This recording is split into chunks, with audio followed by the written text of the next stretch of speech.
কুষ্টিয়া ৩ আসন। কুষ্টিয়া ৩ হল বাংলাদেশের জাতীয় সংসদের ৩০০টি নির্বাচনী এলাকার একটি।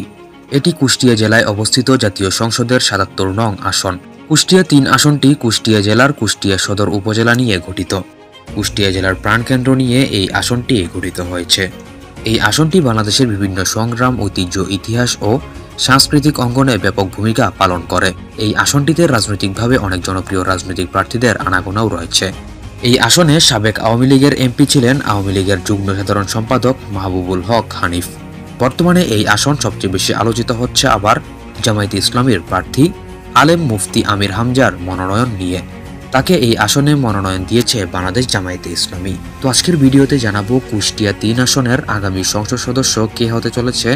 যেহেতু আওয়ামী লীগ নেই, সেই হিসেবে এই আসনে তুমুল প্রতিদ্বন্দ্বিতা হবে জামায়াতে ইসলামী ও বিএনপির মধ্যে। এই আসনে বিএনপি থেকে অনেকেই মনোনয়ন প্রত্যাশী রয়েছেন।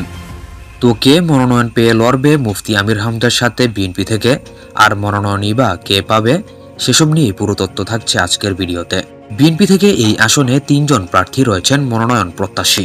তাদের মধ্যে প্রধান মনোনয়ন প্রত্যাশী হচ্ছেন সাবেক 2 বারের সংসদ সদস্য, বাংলাদেশ জাতীয়তাবাদী দলের কেন্দ্রীয় কমিটির স্থানীয় সরকার বিষয়ক সম্পাদক সোহরাব উদ্দিন।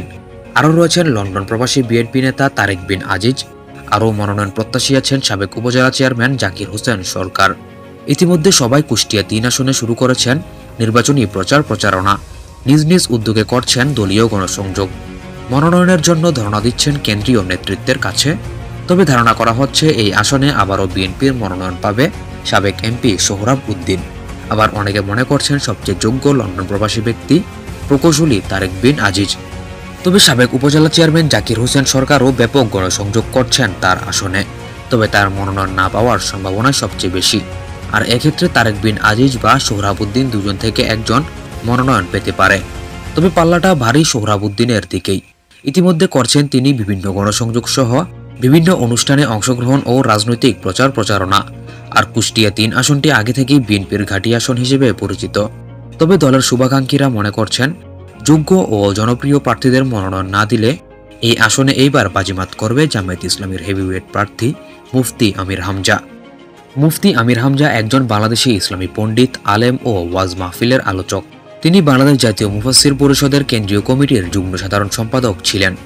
2021 সালে ইসলামী বক্তব্যের মাধ্যমে ধর্মের অপব্যাখ্যা ও উগ্রবাদ ছড়ানোর অভিযোগে তাকে গ্রেপ্তার করা হয়। যদিও এই অভিযোগ সত্য হয়নি বলে প্রমাণিত হয়েছে। বর্তমানে জামায়াতে ইসলামীর অন্যতম কণ্ঠস্বরে পরিণত হয়েছেন বিশিষ্ট এই আলেম মুফতি আমির হামজা। কুষ্টিয়া 3 আসনে মনোনয়ন পাওয়ার পরেই জোর কদমে করছেন নির্বাচনী প্রচারণা। ওয়ার্ড থেকে শুরু করে ইউনিয়ন, উপজেলা থেকে জেলা, সব জায়গায় গণসংযোগ করছেন। মোটরসাইকেল র্যালি করছেন, বিভিন্ন পথসভাও করছেন। তার সমাবেশগুলিতেও সমর্থকদের সংখ্যা ছিল চোখে পড়ার মতো।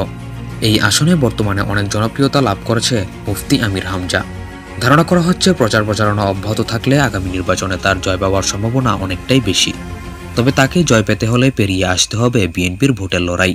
এই আসনে আগেও জামায়াতে ইসলামী মোটামুটি ভোট পেয়ে ভালো একটি অবস্থানে থাকত। আর এবার মুফতি আমির হামজার মতো আলেম ও সারা বাংলাদেশের জনপ্রিয় এই বক্তা যেহেতু এই আসনে মনোনয়ন পেয়েছে, সেই হিসেবে এবার জামায়াতের জয় পাওয়ার হিসাব কেমন হয় সেটা সময়ই বলে দিবে।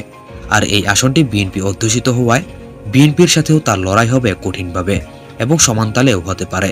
তো দর্শক, আপনার কি মনে হয় এই আসনে কে জয় পাবে, জামায়াতে ইসলামী মনোনীত প্রার্থী মুফতি আমির হামজা নাকি বিএনপি মনোনীত প্রার্থী সোহরাব উদ্দিন? অবশ্যই আপনার মূল্যবান মতামতটি কমেন্টে জানাবেন।